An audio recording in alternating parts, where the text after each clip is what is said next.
अगर वास्तव में अपराध खत्म करना है तो आपको वैदिक शिक्षा लागू करना पड़ेगा। सबसे पहले ये जो 16 संस्कार विधि है महर्षि दयानंद ने लिखा है, इसको प्राइमरी के सिलेबस में लागू करिए। प्राइमरी के सिलेबस में विदेशी किताब बंद करिए, विदेशी लेखकों को बंद करिए, विदेशियों के बारे में पढ़ाना बंद करिए, विदेशी नाम हटाइए, विदेशी निशान हटाइए, विदेशी परंपरा हटाइए, उसका भारतीकरण करिए। 16 संस्कार पढ़ाइए प्राइमरी के सिलेबस में, जिससे टीचर को भी पता होगा, बच्चों को भी पता होगा, माता पिता होमवर्क कराएंगे उनको भी पता होगा। 16 संस्कार को जन जन पहुंचाना जरूरी है, महर्षि दयानंद की इस पुस्तक को।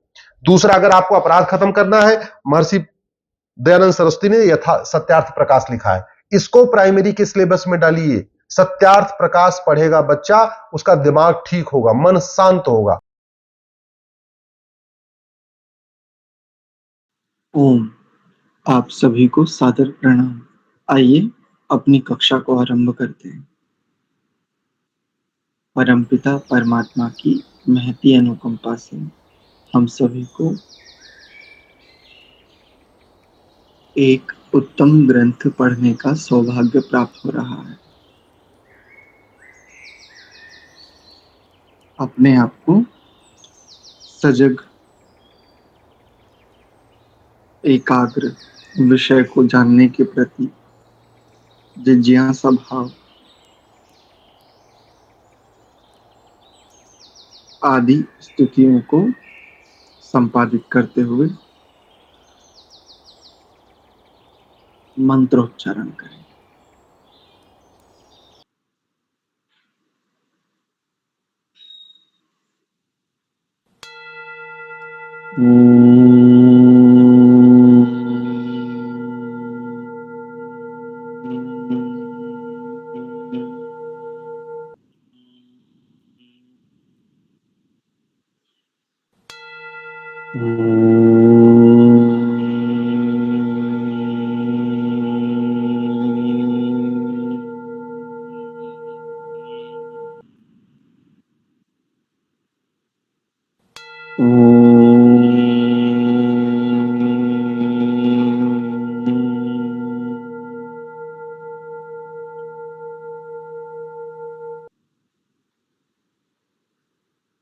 ॐ सहना भवतु सहनौ भुनक्तु सह वीर्यं करवावहै तेजस्विनावधीतमस्तु मा विद्विषावहै।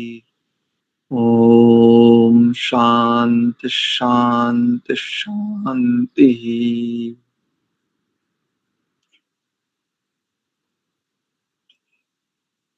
आप सभी का पुनश्च हार्दिक स्वागत एवं अभिनंदन संस्कार विधि स्वाध्याय की इस कक्षा में। आज हम शांतिकरण प्रकरण के 18वें मंत्र का स्वाध्याय करेंगे। इसे शांति पाठ इस नाम से भी जानते हैं। प्रतिदिन या जब जब कोई अवसर ऐसे होते हैं यज्ञ आदि के, तब हम इस मंत्र का उच्चारण करते हैं। किंतु इस मंत्र का अर्थ क्या है, इस मंत्र के शब्द किस ओर संकेत करते हैं, इससे प्रायः हम अनभिज्ञ ही बने रहते हैं। चलिए, प्रभु की उत्तम व्यवस्था में आज हम इन मंत्रों के शब्दों को ठीक प्रकार से उच्चारण करना और इनके शब्दों के अर्थ को भी जानने का प्रयत्न करते हैं। देखिए, द्यौः, विद्या शब्द एक, उसमें दिया है, दिया आधा द और य औकार की मात्रा, उसके पश्चात विसर्ग। तो द्यौः शांति, रंत ऋक्षन् शांति, पृथिवी पृथिवी शांति, रापः शांति, रोष, धयः, शांतिः, वनस्पतयः, पतयः, वनस्पतयः, शांतिर्, विश्वे देवाः। अधिकांश लोग विश्वे देवा, शांति, ब्रह्म शांति ऐसा कहते हैं। देखो ध्यान से, शांतिर विश्वे देवाः, शांतिर ब्रह्म शांतिः, सर्वं शांति, शांति रेव शांतिः, सा मा शांति रेधि। उच्चारण देखिए, ओम द्यौः शान्तिरन्तरिक्षं शान्तिः, पृथिवी शान्तिरापः शान्तिरोषधयः शान्तिः,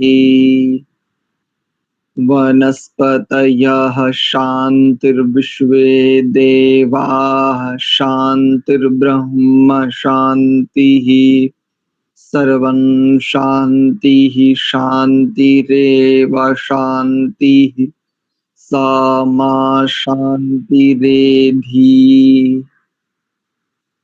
संहिता की दृष्टि से भी देखिए इस प्रकार से पाठ करेंगे। ओम द्यौः शान्तिरन्तरिक्षं शान्तिः, पृथिवी शान्तिरापः शान्तिरोषधयः शान्तिः, वनस्पतयः शान्तिर्विश्वे देवाः शान्तिर्ब्रह्म शान्तिः, सर्वं शान्तिः शान्तिरेव शान्तिः, सा मा शान्तिरेधि। ये इसका संहिता की दृष्टि से उच्चारण। तो जो हमारे पुराने लोग हैं, जो वृद्ध लोग हैं, जो वयस्क हैं, प्रायः करके उनके उच्चारण में ये देखा जाता है, वनस्पतया शांति, विश्वे देवा शांति, ब्रह्म शांति, सर्वज्ञं, ऐसे ऐसे ऐसे उच्चारण करते हैं। और ऊपर वो वहां पर द्यौः शान्तिरन्तरिक्षं शांति, ऐसा। तो ध्यान से देखें, यहाँ पर ग्वंग यदि माने भी तो भी उच्चारण ग्वंग नहीं होगा। अस्तु, चलिए आप लोगों से सुन लेते हैं। स्पष्ट है सभी को? भी आचार्य। आदर्श माता जी सुनते हैं। ओम ओम द्यौः शान्तिरन्तरिक्षं शान्तिः, पृथिवी शान्तिरापः शान्तिरोषधयः शान्तिः, वनस्पतयः शान्तिर्विश्वे देवाः शान्तिर्ब्रह्म शान्तिः, सर्वं शान्तिः शान्तिरेव शान्तिः, सा मा शान्तिरेधि। ठीक है, उच्चारण ठीक हो जाए तो भी ठीक है, बढ़िया। हाँ गौरव। आचार्य यहाँ पे जो पहला आई है शांतिरन्तरिक्षं, यहाँ पे नकार बोलेंगे या फिर नकार बोलेंगे? ना ना, उच्चारण की दृष्टि से ना करेंगे। वैसे जो यहाँ पर इस अनुनासिक का उच्चारण होगा या इस ग्वांग का उच्चारण होगा, यहाँ पर कहीं कहीं ग्वांग भी मिलता है ना, गंग वाला चिन्ह भी मिलता है, यहाँ पर दीर्घ अनुनासिक भी मिल रहा है। तो उच्चारण की दृष्टि से यहाँ अंतरिक्षम शांति ऐसा, तो उच्चारण की दृष्टि से हम सीधा ना ही बता देते हैं। ठीक है बच्चे? ठीक है। चलिए इनके बाद दिगंबर जी से सुनते जी आचार्य जी। ओम द्यो शांतिरंतरिक्षं शांति पृथ्वी शांति रापः शांतिरोषधयः शांतिः वनस्पतयः शांतिर्विश्वे देवाः शांति ब्रह्म शांति सर्वं शांति शांतिरेव शांति सामा शांतिरेधि। बढ़िया। बस ये ध्यान रखें, विसर्ग के बाद यदि दंत सकार आए तो दंत सकार करेंगे विसर्ग का उच्चारण में, और यदि विसर्ग के उपरांत तालव्य शकार आए तो उसका तालव्य शकार। जी आचार्य। कनिका माता जी।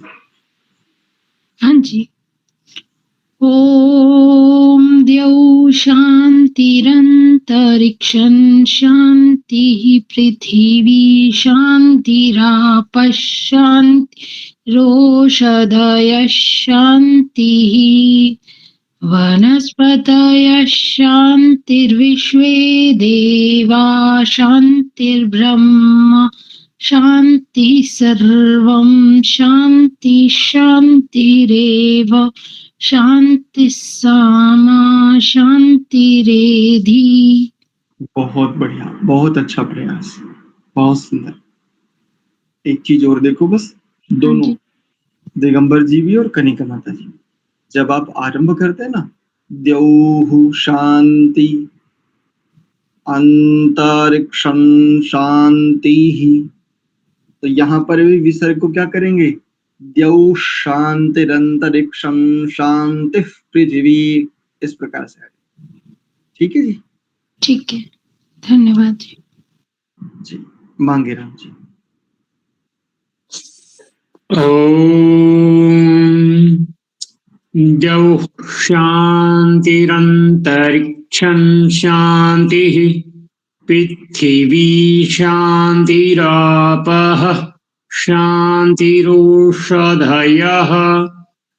शांतिः वनस्पतयः शांतिर्विश्वे देवा शांतिर्ब्रह्म शांति शांतिः सर्वं शांतिः शांतिरेव शांतिः सामा शांतिरेधि। बहुत अच्छा प्रयास, बहुत ही उत्तम प्रयास। बस एक बात ध्यान रखिए, शांति शांति है ना, ये शांति बिल्कुल ठीक आना चाहिए, शकार और उसके बाद आकार। कई बार शांति श यानी आधा श और या जोड़ करके शांति ऐसा उच्चारण प्रायः करके आता है, तो उसमें स्पष्टता से रखें कि आपका उच्चारण की जो ध्वनि है बिल्कुल ठीक हो, शा शांति ऐसा। बहुत बढ़िया।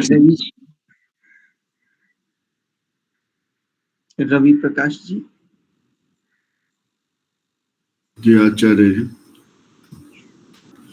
ओम जो शांति अंतरिक्षगम शांति पृथ्वी शांतिरापः शांति ओषधय शांति वनस्पतय शांति विश्वे देवा शांति ब्रह्म शांति सर्वगम शांति शांतिरेव शांति सामा शांतिरेधि। आज आपने इसका मतलब सुना नहीं। देखो इस मंत्र के दो पंक्तियां, इस मंत्र की 4 चरण माने जाते हैं मुख्य रूप से। इस मंत्र में भी 4 चरण और 2 पंक्तियां हैं। तो जब प्रथम पंक्ति पूरी होती है तो वहां पर प्रथम पंक्ति के अंतिम वर्ण को, अंतिम मात्रा को दीर्घ होता है, और दीर्घ होने के उपरांत एक विराम आता है। विराम के उपरांत दूसरी पंक्ति प्रारंभ होती है, एक। दूसरा, जब आप शांतिरंतरिक्ष ग्वंग, यहाँ पर ग्वंग बोलते हैं, और शांति ब्रह्म शांति सर्वग्वंग, यहाँ पर ग्वंग बोलते हैं। ग्वांग इस चिन्ह का नाम मात्र है, इसका उच्चारण ग्वांग नहीं होगा, हमने प्रारंभ में ही कहा था। और विसर्ग को छोड़ना नहीं है, जैसे शांति ब्रह्म शांति सर्वग्वंग शांति, सभी के साथ विसर्ग है। बिना विसर्ग के आपको इसमें शांति शब्द नहीं मिलेगा, कहीं भी देखो, कहीं भी, पूरे मंत्र में या तो विसर्ग मिलेगा या तो विसर्ग के साथ रेफ मिलेगा। इसलिए चलिए इनके बाद नंदन जी से सुनते हैं। जी आचार्य जी। जी आचार्य जी। ओम देव शांतिरंतरिक्षं शांति पृथ्वी शांतिरापः शांतिरोषधयः शांतिः वनस्पतयः शांतिर्विश्वे देवा शांति ब्रह्म शांति सर्वं शांति शांतिरेव शांति सामा शांतिरेधि। बढ़िया प्रयास। थोड़ा सा स्पीकर के पास आकर के बोलेंगे तो ध्वनि और ठीक हो जाएगी आपकी। चलिए, बहुत बढ़िया। एक छोटा सा संकेत करता हूँ, जब संहिता में बोलें तो जैसे अंतिम पंक्ति के शब्दों को बोलता हूँ, शांत शांति रेव शांति सामा शांति रेधि। रजनीश जी से सुन लेते हैं।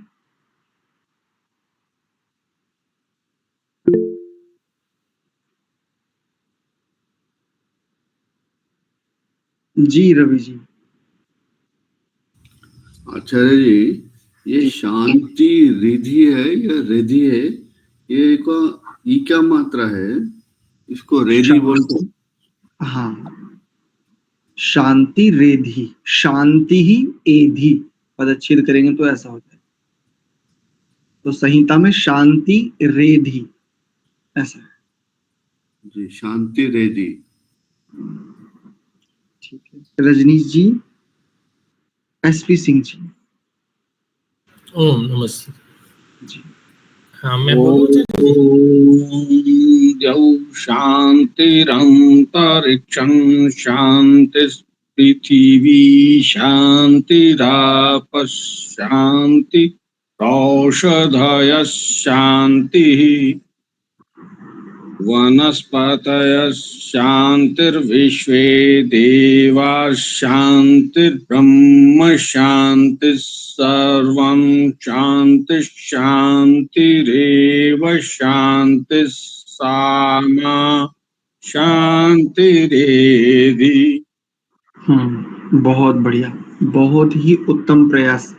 एक स्थान पर देखो, जब आप पृथ्वी से पहले शांतिश बोलेंगे ना, तो यहाँ पर शांतिफ उपध्वनि करेंगे आप।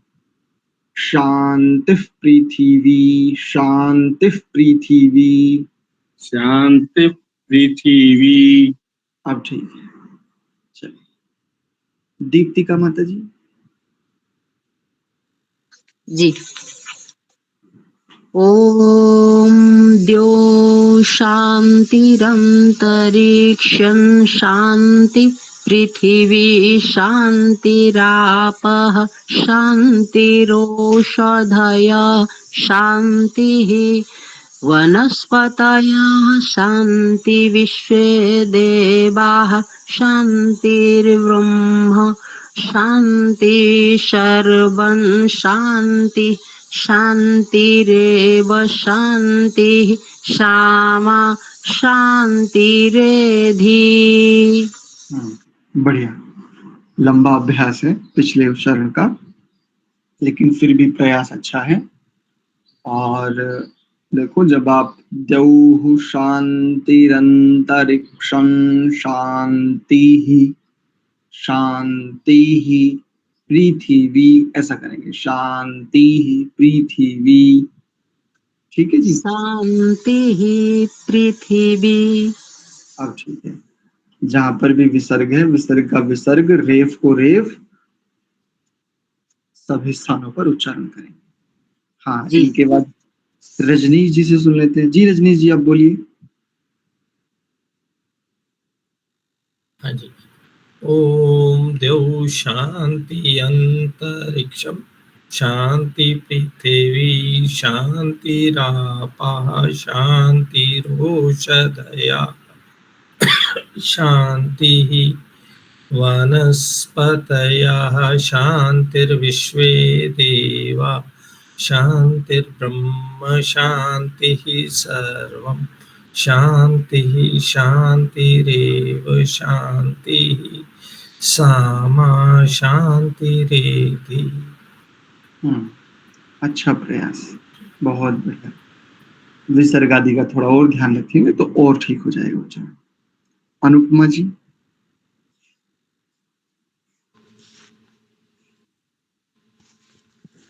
ॐ द्यौः शान्तिरन्तरिक्षं शान्तिः पृथिवी शान्तिरापः शान्तिरोषधयः शान्तिः वनस्पतयः शान्ति विश्वे देवाः शान्तिर्ब्रह्म शान्तिः सर्वं शान्तिः शान्तिरेव शान्तिः सामा शान्तिरेधि। ठीक है, बढ़िया। गौरव जी। जी आचार्य जी। ओम द्यौ शांतिरंतरिक्षं शांति पृथिवी शांतिरापः शांतिरोषधयः शांतिः वनस्पतयः शांतिर्विश्वे देवाः शांतिर्ब्रह्म शांतिः सर्वं शांति शांतिरेव शांति सामा शांतिरेधि। बहुत अच्छा प्रयास, बहुत बढ़िया। सुंदरा माता जी। ओम ओम द्यौ शांतिरंतरिक्षं शांति पृथिवी शांतिराप शांतिरोषधयः शांतिः वनस्पतयः शांतिर्विश्वे देवाः शांतिर्ब्रह्म शांतिः सर्वं शांति शांतिरेव शांतिः सामा शांतिरेधि। बहुत अच्छा प्रयास। बस एक स्थान पर देखो, कहीं कहीं साउंड ऐसा आ रहा है जैसे शांति, शांति यानी यकार का भी प्रयोग हो रहा हो। शांति शांति, सीधा शांति, ऐसा। ठीक है माता जी। जी जी आचार्य जी, इसलिए किया, ये मेरे को कैंसर हुआ ना, उसके बाद मेरी थोड़ी सी प्रॉब्लम बनी हुई है, तो मैं अभ्यास कर रही हूँ काफी सुधार की तरफ। गले में बीच में आ जाता है मेरे, ऐसा उच्चारण करती पूर्व ऐसा हो जाता है। धन्यवाद। सत्य प्रकाश जी। ओम जौह शांतिरंतरिक्षं शांति पृथिवी शांतिरापः शांतिरोषधयः शांतिः वनस्पतयः शांतिर्विश्वे देवाः शांतिर्ब्रह्म शांतिः सर्वं शांतिः शांतिरेव शांति सामा शांतिरेधि।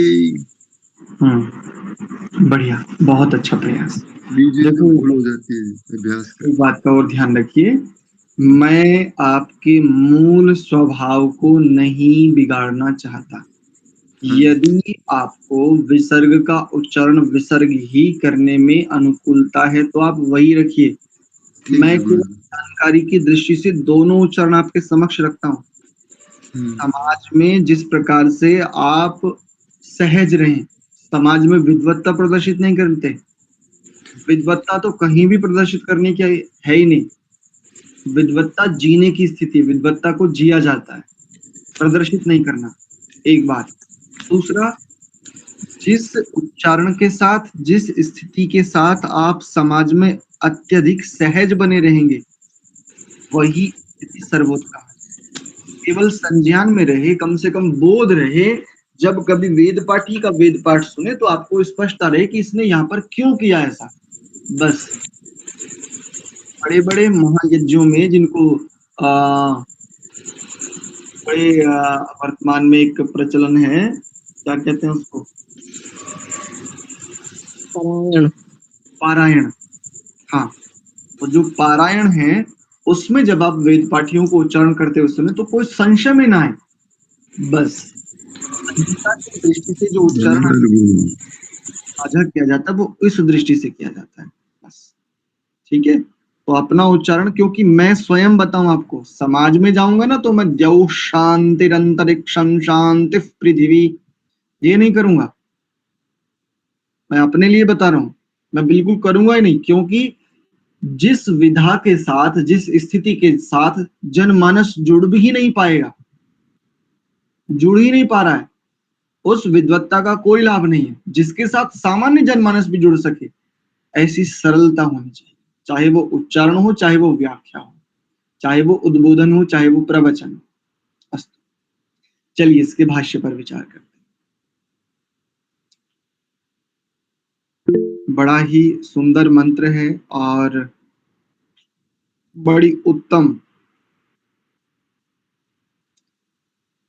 स्थितियां हैं इस मंत्र में, बहुत उत्तम संदेश हैं। देखिए, द्यौः। आचार्य जी मेरा भी शुद्ध करा देते अच्छा रहता। अच्छा, रामपाल जी रह गए क्या? जी आचार्य जी। हाँ जी, हाँ जी, बोल दीजिए। ओम द्यौः शान्तिरन्तरिक्षं शान्तिः पृथिवी शान्तिरापः शान्तिरोषधयः शान्तिः वनस्पतयः शान्तिर्विश्वे देवाः शान्तिर्ब्रह्म शान्तिर्सर्वं शान्ति शान्तिरेव शान्तिः सामा शान्तिरेधि। ठीक है, बहुत अच्छा प्रयास है। लय के चक्कर में अपने उच्चारण को शुद्ध मत करो, ध्यान रखो। लय आपकी भले ही लय ना बन पावे, भले ही बस जैसे संस्कृत का प्रायः करके उच्चारण करते हैं वैसे उच्चारण करें, लेकिन उच्चारण पर मुख्य फोकस रहे। तो बाद में लय के चक्कर में आपका उच्चारण एक तो गति बाधित हो गई, गति बढ़ गई, अंत में आरंभ में धीमी गति से आरंभ किया था, अंत में गति द्रुत गति। जी आचार्य जी। एक दूसरा, कहीं कहीं पर आपका विसर्ग छूट रहा है तो विसर्ग का विशेष ध्यान रखिए। एक मात्रा का भी बड़ा महत्व है।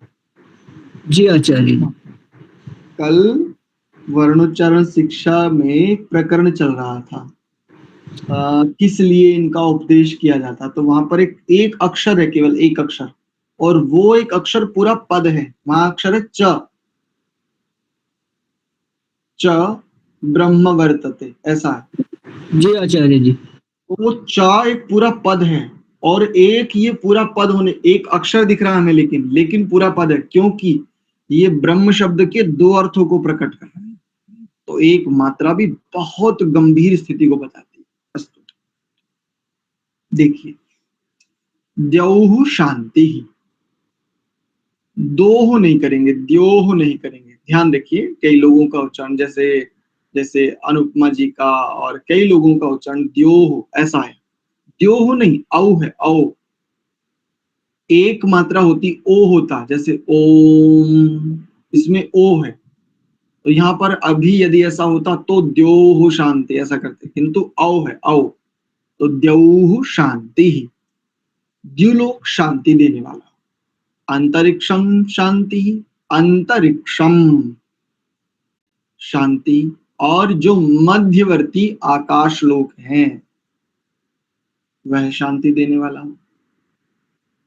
पृथ्वी शांति, पृथ्वी शांति, पृथ्वी कैसी हो वो भी शांतिदायक हो। आपः शांति, जल शांतिदायक हो। औषधयः शांति, भूमि पर उगने वाली औषधियां शांतिदायक हो। वनस्पतयः शांति, वन में होने वाली वृक्ष वनस्पतियां कैसी हो, शांतिदायक हो। ब्रह्म शांति ही, यह बृहद जगत शांतिदायक हो। सर्वं, अच्छा पदच्छेद करेंगे तो सर्वम, सर्वम शांति, सब कुछ शांति देने वाला हो। शांति ही एव शांति, शांति भी कैसी हो, वो भी शांतिदायक ही हो। कई बार हम कहते नहीं मैं वहां पर बड़ी शांति है, लेकिन शांति के भीतर बड़ी क्रांति होती है। जैसे जैसे एक उदाहरण देखिए, जैसे समुद्र में ज्वार भाटा आता है, ऐसी बहुत सारी स्थितियां देखते हैं। पर्वत श्रृंखलाएं हमें शांत दिखती हैं, अनेकों सारे स्थल ऐसे शांत दिखते हैं, नदियां शांत दिखती हैं, झरने शांत दिखते हैं, किंतु शांति वो दिखती है, होती नहीं है। ऐसे हमारे जीवन में भी शांति दिखती है लेकिन वो होती नहीं, या हम कहते हैं शांति है, वास्तव में शांति होती नहीं। और एक और बढ़िया उदाहरण जो समाज में बड़े प्रचलन में, पति पत्नी के बीच में शांति दिखती है प्रायः होती नहीं है दिखती है बस। तो यहाँ पर बड़ी सुंदर बात है कि पति पत्नी के बीच में भी जो शांति दिखती है ना, वो दिखने के लिए ना हो, वो वास्तव में शांति हो। शांति ही एवं शांति, शांति भी शांति हो दायक ही हो। सा मां शांति, सा माने वही, मां माने मेरी, शांति एधी, बढ़ती रहे घटे नहीं।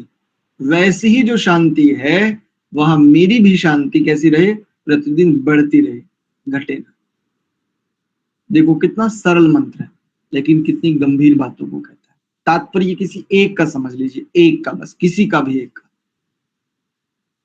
बाकी की अर्थापत्ति अभिप्राय ऐसे ही निकाल सकते हैं। जैसे जैसे हम आपके लिए एक बात साझा करते हैं, आपने प्रायः इसमें दो पद देखे, औषधया और वनस्पतया, औषधि और वनस्पति। क्या आप में से कोई भी बता सकते हैं औषधि और वनस्पति इन दोनों में क्या अंतर है? कोई भी?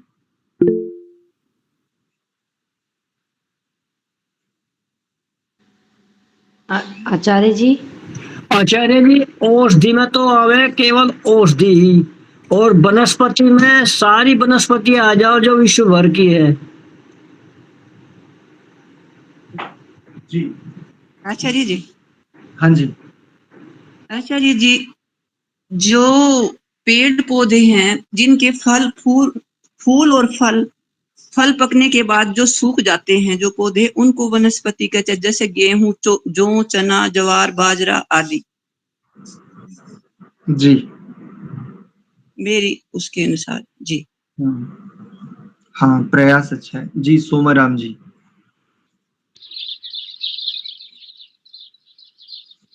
जिनमें रस है और जो पोषण में उचित है तो वो सारी औषधियां हैं, जैसे अन्न जल है, ये फल है। और जिनसे पोषण भी तो नहीं होता परंतु फिर भी सुखदायी है, शीतलकारी है, शांतिदायक है, तो वो वनस्पति है। ठीक है आचार्य जी। जी, जो स्वास्थ्य के लिए उत्तम हो, जो जैसे कोई बीमार है उनके लिए जो वनस्पति यूज की जाती है वो तो हो गई औषधि, और जो अन्य उससे अन्य जो वनस्पतियां हैं जिनको हम पोषण के लिए जिनको हम लेते हैं वो हो गया वनस्पति। गौरव। आचार्य जी, वनस्पति का अर्थ मतलब वन, जो हमारे वन है वह हमारे लिए कल्याणकारी हो। और औषधि मतलब औषधि, जिसमें सभी प्रकार जो बता ही दिया सबने। अच्छा, रवि जी ने भी हैंड रेज किया। जी रवि जी।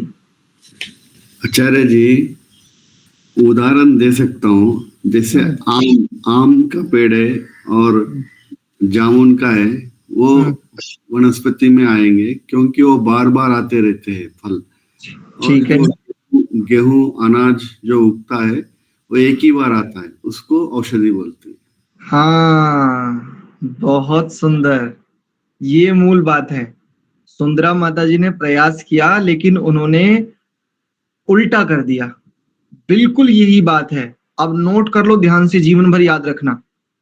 फलैर वनस्पति, ये इसका लक्षण है, ये इसकी निरुक्ति है। फलैर वनस्पति, निरंतर फल देने वाले वृक्ष आदि से प्राप्त वस्तु को, पदार्थ को वनस्पति कहते हैं। संस्कृत में एक पद है छोटा सा, नोट कर लीजिए। फलैर वनस्पति, जो वृक्ष आदि निरंतर फल देने वाले हैं उनसे प्राप्त वस्तु को, पदार्थ को वनस्पति कहते हैं। और औषधि के लिए लिख लीजिए, औषधयः फल पाकन्ते, जो पक जाने पर सूख जाते हैं, एक बार ही फल देते हैं, उन्हें औषधि कहते हैं। उसमें जौ, ज्वार, मक्का, बाजरा, गेहूं, बहुत सारे पदार्थ हो सकते हैं। आचार्य जी, मैंने ऐसा नहीं बोला का? उल्टा हो गया था आपने। अरे कैसे? कोई बात ज्ञान नहीं। सही था, पता नहीं कैसे गई उधर तो। जी जी, क्षमता। कोई नहीं। तो औषधयः फल पाकन्ते, औषधि उन्हें कहते हैं जो फल के पक जाने पर पेड़ पौधे सूख जाते हैं और एक बार फल प्रदान करते हैं अपने जीवन काल में। मुख्य रूप से कुछ अपवाद भी पाए जाते हैं यद्यपि, जैसे भिंडी है, ऐसे कुछ हैं जो कई बार फल प्रदान करते हैं। और फलैर वनस्पति। अस्तु, चलिए तो एक एक विषय को स्पष्ट कर देते हैं, फिर आज के विषय को समापन की ओर लेकर के चलेंगे। हाँ, सुंदरा माता जी कुछ। जी आचार्य जी, एक बार वनस्पति का बताना, संस्कृत वाला लिख लेते हैं। फलैर, फलैर वनस्पति। वनस्पति। फलैर वनस्पति, और औषधि के लिए मैंने बोला औषधयः फल पाकन्ते। जी ठीक है। देखिए, तो जैसे कहा, इसमें से एक पद ले लेते हैं, उसका तात्पर्य समझते हैं। जैसे औषधयः शांति, भूमि पर उगने वाली औषधियां शांतिदायक हों, यानी जो अपने जीवन काल में उगती हैं, एक बार में उग करके फल दे करके समाप्त हो जाती है।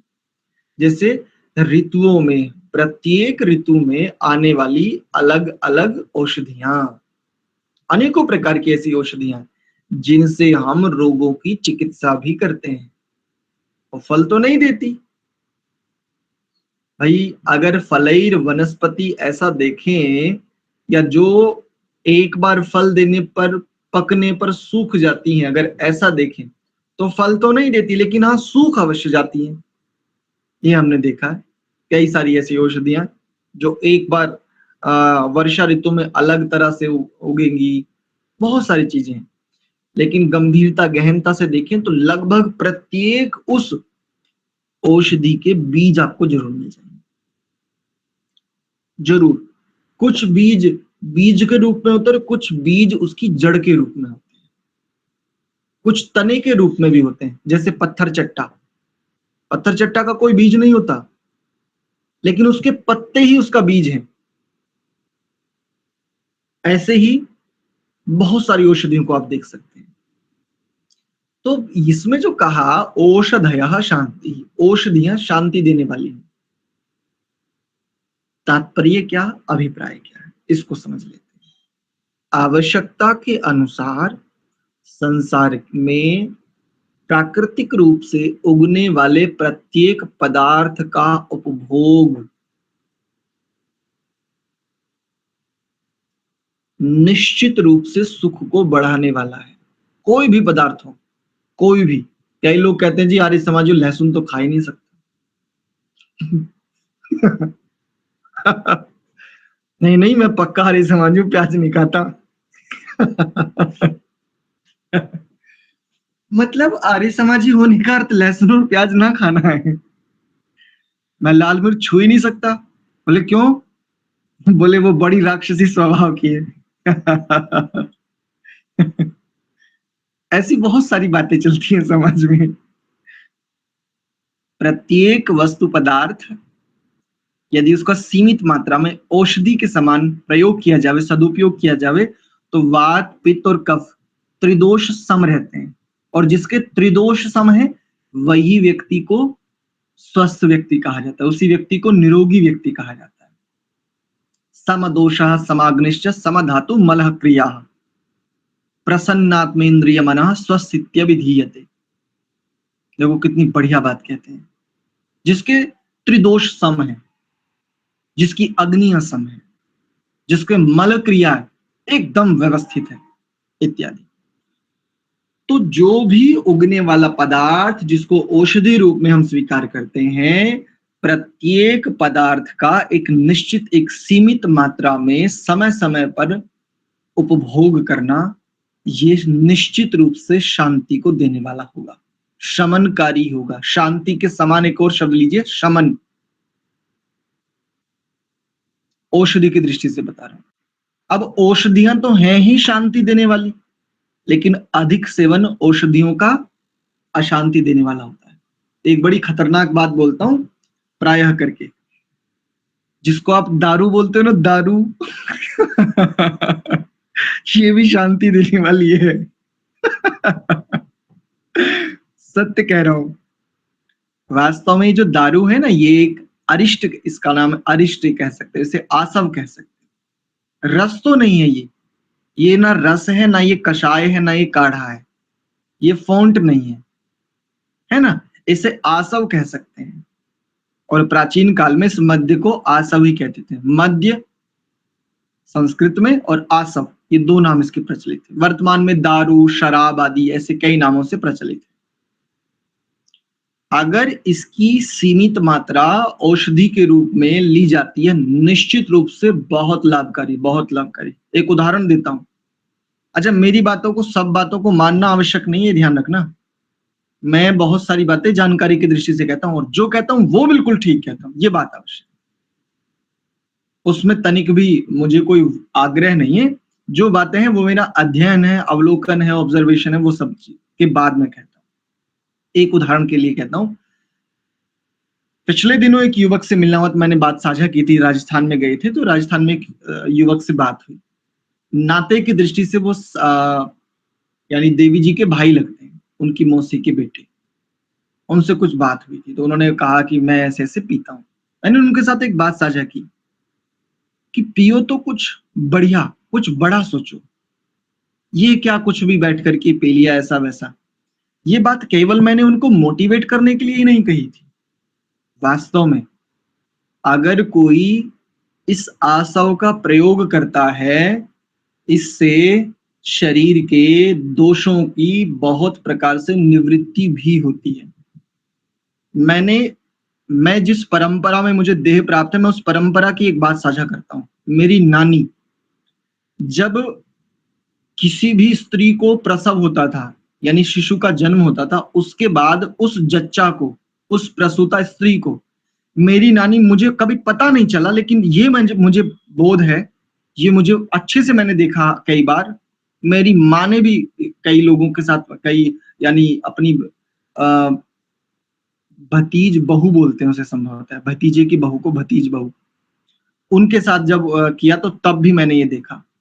तो मेरी नानी से लेकर के मेरी माँ तक उस प्रसूता स्त्री को विशेष रूप से जो फौजियों को मिलती है वो मंगाती थी कहीं से स्पेशल, और उसको पता नहीं कैसे बना करके औषधि के रूप में देती थी।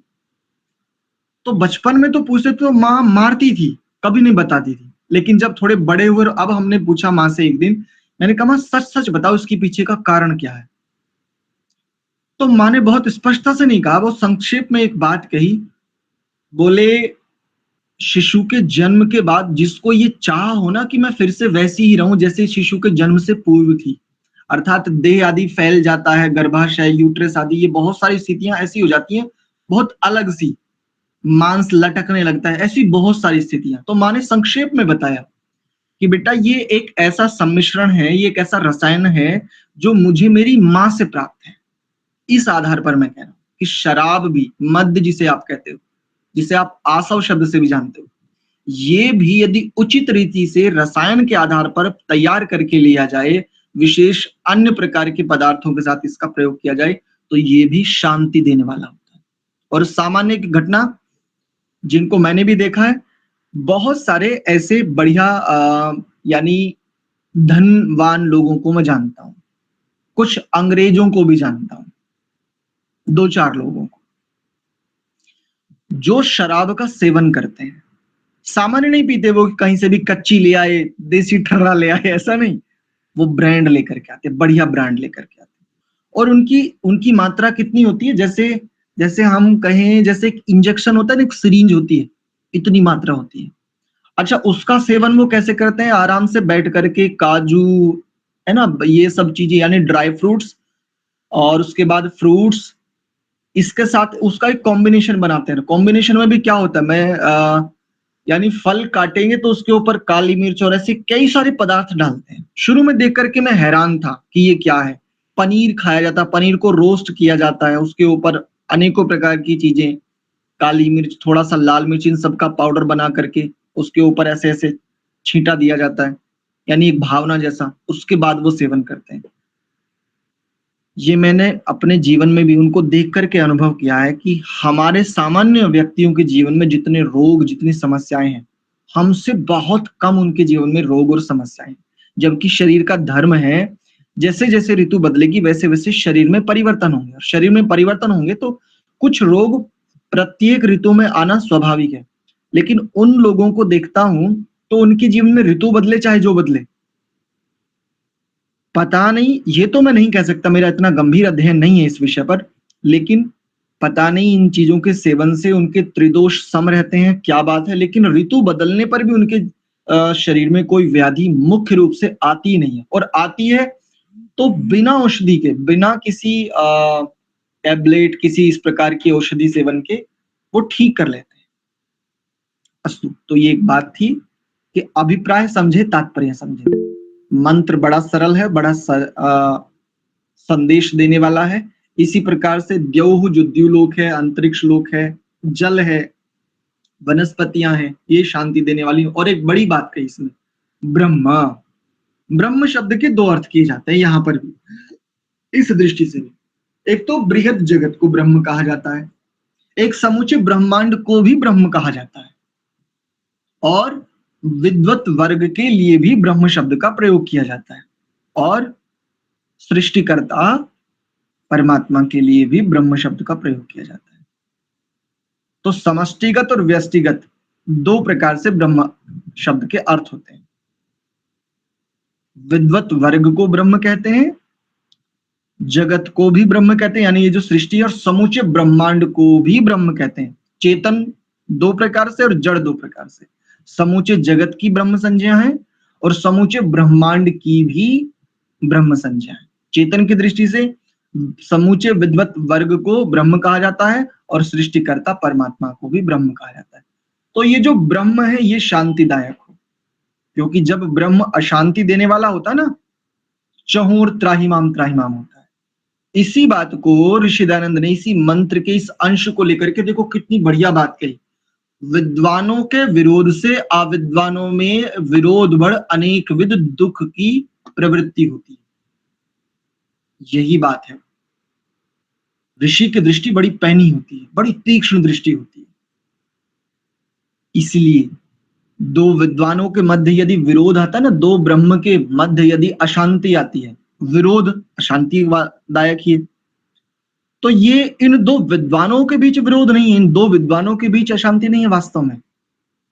इससे इन दोनों से संबंधित जितना भी जनमानस है, अब ये अशांति वहां तक आई। इसलिए यहां पर एक ये जो पद है ना, ब्रह्म शांति, ये इसलिए बड़ा गंभीर पद है। ऐसे विचार करें, ऐसे अभिप्राय तात्पर्य देखें तो मंत्र बहुत कुछ कहता है। और अंत में जो बात है, सा मा शांति एधि, वह जो शांति है ना, बिल्कुल वैसी जो मेरी शांति है। अब मेरी शांति कहने के पीछे एक बड़ी बड़ी गंभीर बात है। यहाँ आंतरिक दृष्टि से बात की जा रही है। बाहर से जो हम कहते हैं ना, नहीं बहुत बढ़िया एकदम घर में शांत वातावरण है, यहाँ का प्रकृति बड़ी शांत है, वो नहीं। अब मेरे भीतर की, ये चित्त की दशा को कह रहा है। ये पद चित्त के विषय में संकेत कर रहा है। सा मा शांति, क्योंकि शांति भीतर होती है, बाहर नहीं। शांति का संबंध भीतर से है।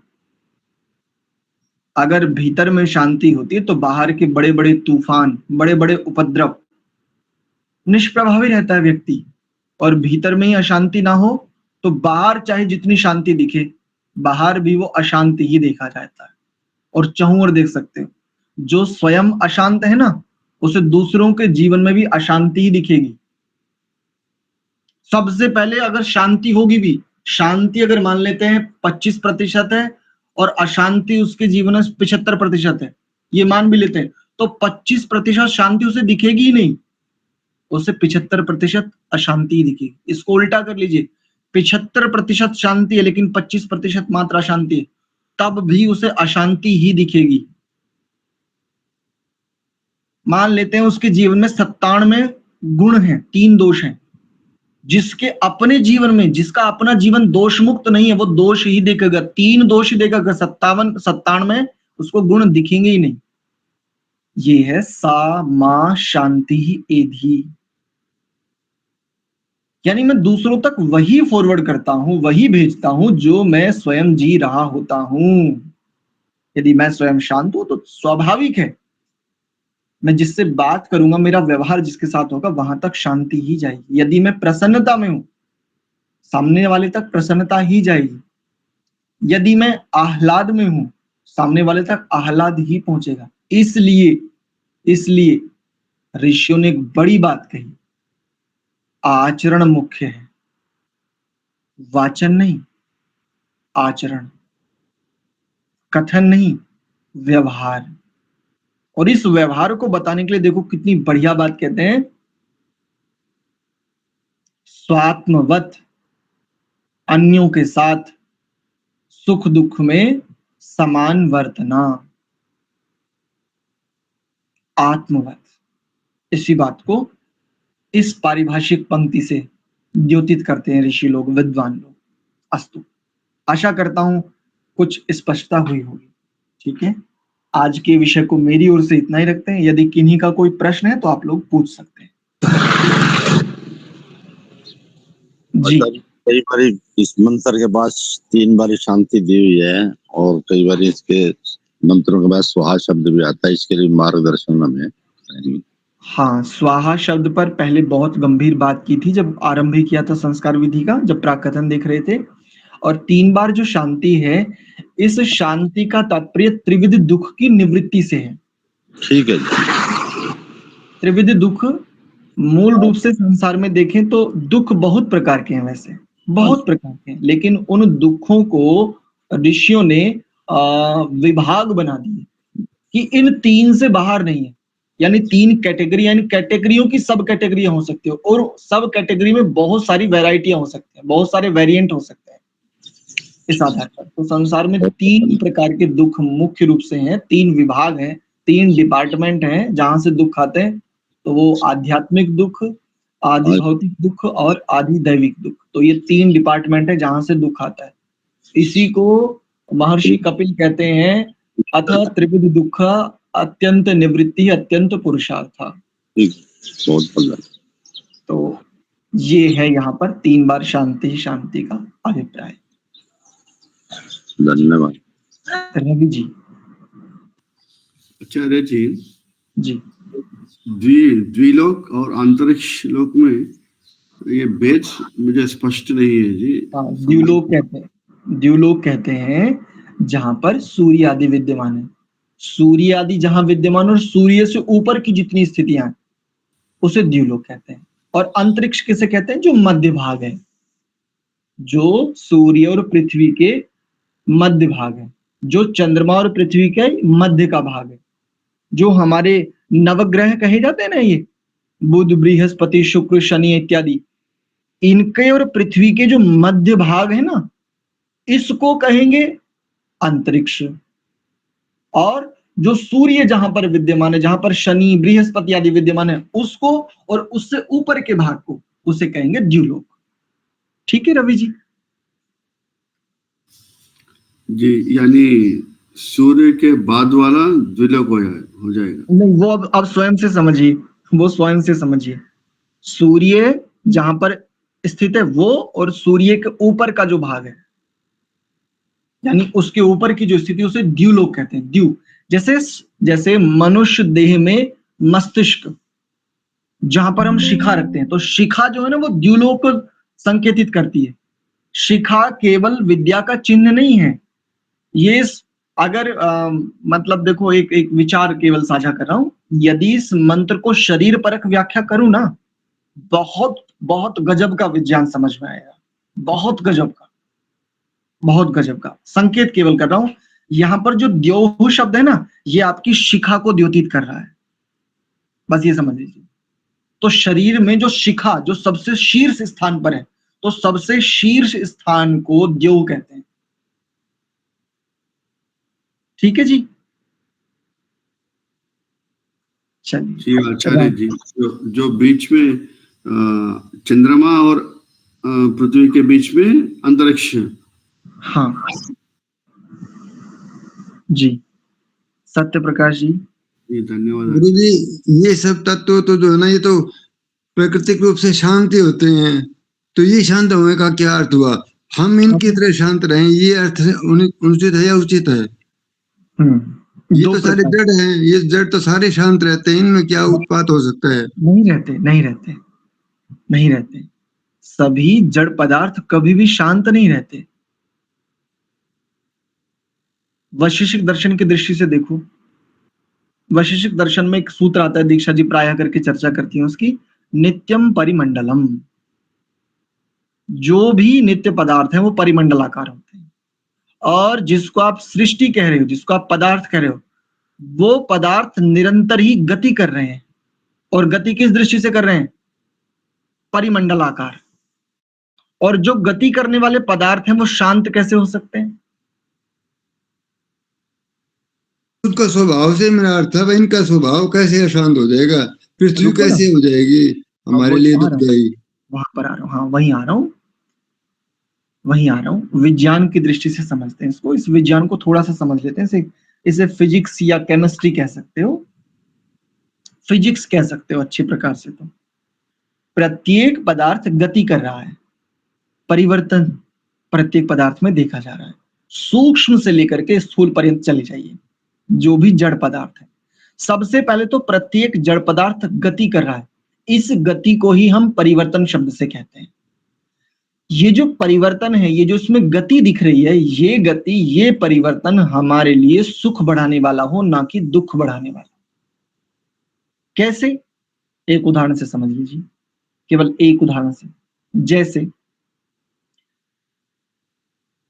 जैसे मान लेते हैं सूर्य पर दो प्रकार की प्रक्रियाएं निरंतर घटित हो रही हैं, नाभिकीय संलयन और नाभिकीय विखंडन।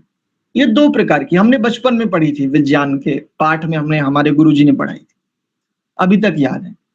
इसके और भीतर की गंभीर व्याख्या तो हमें नहीं पता, लेकिन इतना हमने पढ़ा था और वो अभी तक हमें स्मरण है कि सूर्य पर दो प्रकार की घटनाएं घटित हो रही हैं प्रति पल प्रति समय, नाभिकीय संलयन और नाभिकीय विखंडन।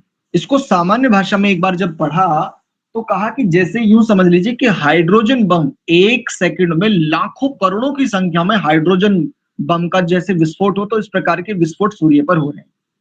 प्रत्येक सेकंड में करोड़ों की संख्या में विस्फोट हो रहा है हाइड्रोजन बम, ऐसा कह लीजिए। अब ये जो विस्फोट हो रहा है, तो हम इसे स्थिर तो नहीं कह सकते, इसे शांतिदायक तो नहीं कह सकते, लेकिन वो एक व्यवस्था है, वो एक संरचना है, वो एक परिवर्तन, जिसे हम गति शब्द से भी कह रहे हैं। वो व्यवस्था हम तक इतनी ही पहुंचे जिससे जनजीवन अस्त व्यस्त ना हो, जनजीवन व्यवस्थित बना रहे। उससे आने वाली ऊर्जा हम तक उतनी ही पहुंचे जिस ऊर्जा से हम ऊर्जान्वित हों, जिस ऊर्जा से हम वृद्धि को प्राप्त हो, ना कि जिस ऊर्जा से हम भस्म हो जाएं या हमारे जिस ग्रह पर हम विद्यमान होते हैं उस ग्रह के समस्त पदार्थ भस्म हो जाए। ये मुख्य तात्पर्य है, ऐसे समझना होता है। बात पकड़ में आई सत्य प्रकाश जी? जी गुरु जी। ठीक है, हाँ रामपाल जी। जी आचार्य जी, इसको स्पष्ट कीजिए। इसकी संगति सुखकारी हो, हर चीज सुखकारी हो, वनस्पति भी सुखकारी हो, ये सारी चीज सुखकारी, यानी शांति का मतलब सुख देने वाली। इसकी और स्पष्टता कीजिए। जी हाँ, प्रश्न पूरा कर लीजिए। ये सुनने में आया जी, ये सारी चीज शांति का अर्थ सुख देने वाली लिखा जी, कहीं लिखा है, पढ़ा जी मैंने या सुना जी। देखो, वस्तुओं में सुख है या वस्तुओं से सुख है, ये प्रश्न है रामपाल जी। अच्छा कोई भी बताओ, वस्तुओं में सुख है या वस्तुओं से सुख है? वस्तुओं से सुख है। वस्तुओं से सुख है ना? हाँ जी। अब यही बात को ज्यों का त्यों घटाइए, चाहे औषधि हो चाहे वनस्पति हो, किसी पर भी घटाइए। औषधि में सुख है या औषधि से सुख है? औषधि से सुख है जी। औषधि से सुख है। बस यही आपके प्रश्न का उत्तर है। औषधियों में जो सामर्थ्य विद्यमान है उस सामर्थ्य का समुचित प्रयोग करना मुझे आ जावे संस्कारित करते हुए, तब मुझे सुख की प्राप्ति होगी। और जितना व्यक्ति सुखी होता है, सुख का तात्पर्य लीजिए प्रसन्न, चित्त प्रसादन, निरोगता, निरोगी, आरोग्यता। सुख का अर्थ लीजिए आप आरोग्यता। तो जो भी वनस्पतियां हो चाहे औषधियां हो, इन औषधियों के समुचित प्रयोग से संस्कारित करते हुए यदि ये विधान, ये व्यवस्था मुझे आती है, निश्चित इनसे सुख ले पाऊंगा, ले पाऊंगी। यदि मुझे ये विज्ञान नहीं आता है तो चाहे जितना सुख लिया जावे किसी भी वस्तु से, किसी भी औषधि वनस्पति से, मैं सुखी हो ही नहीं सकता। उदाहरण के लिए, एक लहसुन बिल्कुल नहीं खाता और एक लहसुन में ही डूबा रहता है, दोनों दुखी रहेंगे। शरद ऋतु में जब शीत ऋतु होती है, शीत ऋतु में लहसुन का प्रयोग अत्यंत आयुर्वेद परक है। आप आयुर्वेद से ज्यादा जान गए हो क्या? नहीं, ऋषि की दृष्टि से कुछ ज्यादा समझ में आता है क्या? बहुत सारी ऐसी बातें, बहुत सारी गंभीरता से चिंतन करने पर बहुत कुछ समझ में आता है।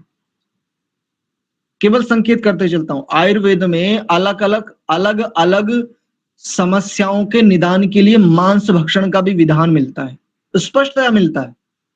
तो आप तो सीधा कहोगे ये तो प्रक्षेप है, तो इसका मतलब ऋषियों ने भी मांस भक्षण करने का विधान दिया। ऋषि हो ही नहीं सकते, तो जो ऋषि होगा वो विधान देगा ही नहीं मांस भक्षण का, ये प्रायः आग्रह रहता है। अरे ऋषि धर्मी के आधार पर बात करता है, ऋषि तत्व के आधार पर बात करता है, किसी एलिमेंट्स के सामर्थ्य के आधार पर बात करता है। ऋषि खाने की आज्ञा दे रहा ये नहीं है, वहां से जो तात्पर्य निकालते हैं कि ऋषि ने खाने की आज्ञा दे ही नहीं सकता वो, अरे वो आज्ञा नहीं है, वो धर्मी के आधार पर, गुणों के आधार पर, तत्वों के सामर्थ्य के आधार पर वो बात कर रहा है। वहां उस विकृति के निवारण के लिए वो एक समाधान के रूप में बात कर रहा है। वो ये नहीं कर रहा कि तुम अमुक अमुक जीवों को पकड़ो, उनकी हत्या करो, उनका मांस भक्षण करो, ऐसा नहीं है। एक बात। और दूसरा,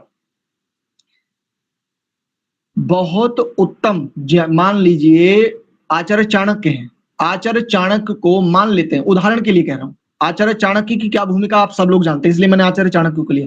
आचार्य चाणक्य को मान लेते हैं गलित कुष्ठ हो गया। कुष्ठ कई प्रकार के होते हैं, गलित कुष्ठ जिसमें शरीर के अंग गलने लगते हैं और फिर सड़ने लगते हैं, गलित कुष्ठ हो गया। और मान लीजिए आयुर्वेद के अनुसार कहा कि इस गलित कुष्ठ के दो प्रकार से उपचार है, एक ये और इसके साथ साथ इसका मांस, इस मांस के साथ ये रासायनिक प्रक्रिया करके यदि इनको खिलाया जाए तो इनका गलित कुष्ठ ठीक हो सकता है। तो क्या करें? नहीं ये तो हत्या है, ये तो पाप है। अरे आचार्य चाणक्य की भूमिका देखो राष्ट्र के लिए क्या है। ऐसी आपात स्थिति में ऐसे महत्वपूर्ण व्यक्ति के जीवन को बचाने के लिए निषेध नहीं है, क्योंकि संसार भी किसके लिए है? तेरे लिए ही है, तेरा नहीं है, बस ये ध्यान रखना। एक जीव से यदि ऐसा करके वहां पर एक जीव का, मान लेते एक जीव के जीवन का हनन करके, निश्चित रूप से आध्यात्मिक दृष्टि से देखें तो वो उतने अंशों में उसका कर्माशय खर्च होगा। जिस जीव की हत्या हो रही है उस जीव का कर्माशय अच्छा होगा, और जिसके लिए की जा रही है उसका कर्माशय खर्च होगा, वहां पर उतने अंशों में से पाप होगा, लगेगा। लेकिन यदि आचार्य चाणक्य सामने हो, अर्थात बड़ा महत्वपूर्ण व्यक्ति सामने हो, तो निवारण के लिए इस प्रकार से, ये है वहां पर मुख्य तात्पर्य। ऐसे ही यहाँ पर जो औषधियों के विषय में कथन है, इसको इस प्रकार से लेना चाहिए।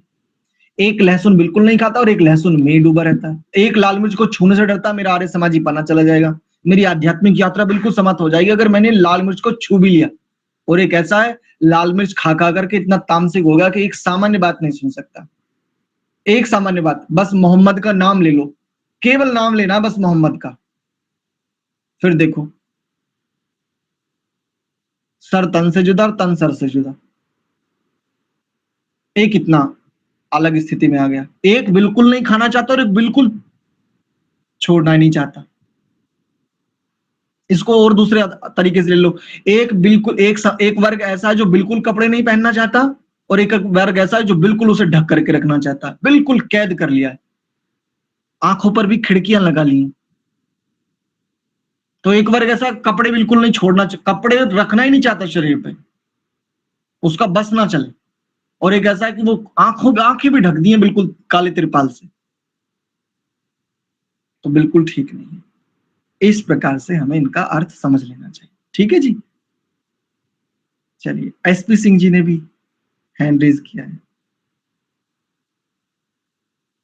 आचार्य जी, वो बात सूर्य की आ रही थी, मैंने कहा 15 करोड़ किलोमीटर की दूरी संभवतः है सूर्य की, और वहां से किरणें आ रही हैं, वो भी दोपहर के समय तो बर्दाश्त नहीं की जाती जी। और आने वाले समय में ये सूर्य की जो ऊष्मा है, जिसे ऊर्जा भी कहते हैं, वास्तव में ये ऊर्जा ही है, ऊर्जा ऊष्मा ही है, कहिए शरीर में भी जो ऊर्जा है ना वो ऊष्मा ही है। अगर देखें तो अग्नि कह सकते हो उसे, अग्नि, अग्नि अग्रणी भवती, तो अग्नि के भी 3 अर्थ किए जाते हैं। तो देखो ऊष्मा भी 3 प्रकार से काम करती है, ज्ञान, गमन और प्राप्ति। ऐसे आपके शरीर में जो बल है, जो ऊर्जा है, उसकी भी 3 सामर्थ्य है, उसकी भी 3 स्थितियां। ज्ञान उससे प्राप्त होता है, गमन उससे होता है, और प्राप्ति उससे होती है, किसी भी स्थिति की, किसी भी लक्ष्य की, इसी प्रकार से। तो ये जो सूर्य की जो ऊर्जा है, आगे आने वाले समय में ये ऊर्जा और बढ़ेगी और अधिक मात्रा में पृथ्वी तक पहुंचेगी, क्योंकि एक शब्द आपने सभी ने सुना होगा, ग्लोबल वार्मिंग। प्रतिदिन वाहन आदि बहुत अधिक मात्रा में बढ़ते जा रहे हैं, बहुत अधिक मात्रा में। और जो भूमि है, जहां से जल आदि के स्रोत सीधे भूमि में जा सकते हैं, जल पहुंच सकता है, वो स्रोत लगभग धीरे धीरे लगभग समाप्त होते जा रहे हैं। आज से 20 साल पहले देखें तो पूरा का पूरा जंगल दिखता था जहां, आज वहां देखें तो भूमि में एक बूंद जल नहीं जा सकता, चहु और कंक्रीट बिछा दिया। तो वहां तो स्वाभाविक है, वहां तो एक प्रकार से देखो तो गैस जो है, पृथ्वी में बनने वाली जो रासायनिक गैसें, वो तो बाहर आ ही नहीं रही है। तो ज्वालामुखी स्खलन, भूस्खलन आदि क्यों ना हो, इत्यादि। ठीक है, इतना ही रखें आज के विषय को, पर्याप्त चर्चा हुई आज। ठीक है जी, धन्यवाद आचार्य। चलिए, ओम